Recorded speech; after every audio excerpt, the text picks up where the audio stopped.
students, in today's video we are going to discuss about the structure of a typical flower. Before going to study the structure of typical flower, we need to understand the definition or meaning of a typical flower. So what is the meaning of a typical? Typical means a flower is said to be typical when a flower is containing all the four whorls. Since we know that a typical flower consists of calyx, corolla, androecium, gynoecium. So broadly, a typical flower is composed of two major parts. One is called as accessory whorls. Second one is called essential whorl. Okay. Calyx, corolla comes under accessory whorl, whereas essential whorl means androecium, gynoecium. Why these are called as androecium, gynoecium are called as essential? Because these two units are going to take part in the sexual reproduction, androecium as well as gynoecium, whereas calyx and corolla are not going to involve in the sexual reproduction, hence they are known as accessory whorls. Thus totally there are four whorls present in a typical flower. And you may ask me, almost all flowers are typical only, ma'am, but it is not like that. There are some flowers where out of four any one whorl may be absent. There are several examples like cucurbita is our best example where only male flowers are present, female flowers are not there. Female flowers are found separately, male flowers are found separately. It means those flowers are not called as a typical flower, whereas hibiscus flower or China rosa flower, they are considered as a typical flower. A flower in which all the four whorls are present are known as what? Typical flower. This is a clear meaning of a typical. Now we shall continue this learning the structure of a typical flower.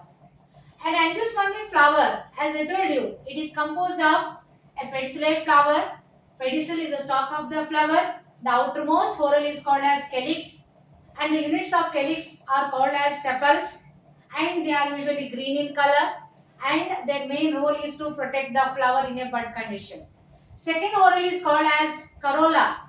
Corolla is the second whorl where the units of corolla is called as petals. Petals are usually they are brightly in color to attract the insects for the pollination. Okay, mainly for the attraction purpose they are there. Now coming to innermost whorl, that is androecium. See, the androecium is the male reproductive organ, male reproductive part, which is the units of androecium is called as stamens, and the number of stamens flower to flower vary. Some flowers may contain many infinite number of stamens. Some flowers may contain either 2, 3, 4. The number vary from flower to flower. So the units of androecium is called as what?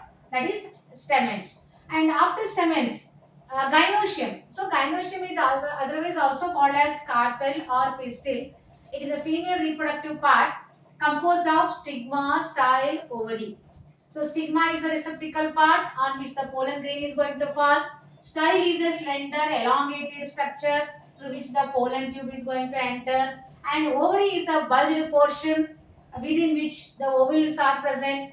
This is the site where the fertilization and development of the embryo takes place within the ovary. Within the ovary, some ovules are present. The ovules may also vary from flower to flower. So within the ovule, the embryo is going to develop. So these are the major parts of a typical angiospermic flower. Now, after understanding the typical structure of the flower, we need to understand the structure of microsporangium, or what are the pre-fertilization events present in a typical flower. So we will discuss in detail more about the pre-fertilization event, that is the structure of the stamen in detail, the internal structure as well as external structure of the stamen in the next video. Just once you look at this structure, the stamen, typically a stamen is composed of three parts: anther, connective, filament. Whenever we see the morphology of the stamen, it is composed of anther. Anther is otherwise also called as microsporangium or pollen sac. Inside the anther, the pollen grains are developing, or it is composed of microsporangium, in which the microspores are going to produce. Then this is also called as pollen sac. This anther is going to connect with a connective tissue and having a slender filament, elongated structure called filament. The stalk of the anther is called filament, and thus the number of stamens are going to attached on the thalamus region, and the rest of the parts, the detailed structure of the internal structure of the microsporangium, we will discuss in the next video. Till then, we will stop here.